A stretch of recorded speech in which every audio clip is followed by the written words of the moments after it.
ചോദ്യം ശ്രദ്ധിക്കുക. കുറച്ച് സംഖ്യകൾ തന്നിട്ടുണ്ട്. അടുത്ത സംഖ്യ ഏതാണ് എന്ന് കണ്ടുപിടിക്കാൻ. 0, 1, 1, 2, 3, 5, 8. അടുത്ത സംഖ്യ ഏതാണ് എന്നാണ് കണ്ടുപിടിക്കേണ്ടത്. ഇത് നമുക്ക് കണ്ടാൽ തന്നെ അറിയാം, ഫിബിനോച്ചി സീരീസിൽപ്പെട്ട സംഖ്യകളാണ്.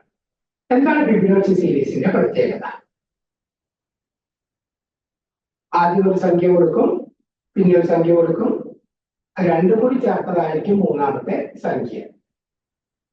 പിന്നെ രണ്ടാമത്തെയും മൂന്നാമത്തെയും സംഖ്യ കൂട്ടിയാൽ നാലാമത്തെ സംഖ്യ കിട്ടും. പിന്നെ മൂന്നാമത്തെയും നാലാമത്തെ സംഖ്യ കൂട്ടിയാൽ അഞ്ചാമത്തെ സംഖ്യ കിട്ടും. ആ രീതിയിലാണ് പോകുന്നത്. ഇവിടെ ശ്രദ്ധിച്ചാൽ അറിയാം, 0, 1. 0 1 ചേർക്കുമ്പോൾ കൂട്ടുമ്പോൾ 0 1 കൂട്ടുമ്പോൾ 1 കിട്ടും. പിന്നെ 1 1 കൂട്ടിയതാണ് അടുത്ത 2 വരുന്നത്.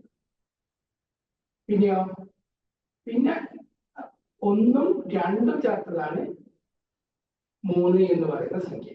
1 2 ചേർത്താൽ കൂട്ടിയാൽ 3. പിന്നെ 2 3 കൂട്ടുമ്പോൾ 5 കിട്ടും. പിന്നെ 3 5 കൂട്ടുമ്പോൾ 8 കിട്ടും.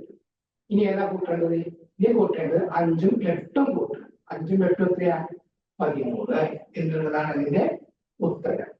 5ഉം 8ഉം കൂട്ടിയാൽ 13. ഇവിടെ കൃത്യമായി തന്നിട്ടുണ്ട് ബി ഓപ്ഷൻ 13 എന്ന് തന്നിട്ടുണ്ട്. അപ്പൊ അടുത്തത് എന്തായിരിക്കും? 13 കഴിഞ്ഞാൽ ഏതായിരിക്കും? 13 കഴിയുമ്പോൾ 13ഉം 8ഉം ചേർക്കുമ്പോൾ 21. അപ്പൊ 13 കഴിഞ്ഞാൽ അടുത്തത് 21 ആയിരിക്കും. പിന്നെ 36 ആയിരിക്കും. ആ രീതിയിലാണ് ആ സംഖ്യകൾ പോകുന്നത്. ആ ഒരു പ്രത്യേകത ശ്രദ്ധിച്ച് നോക്കിയാൽ നിങ്ങൾക്ക് മനസ്സിലാവും. ഓക്കെ.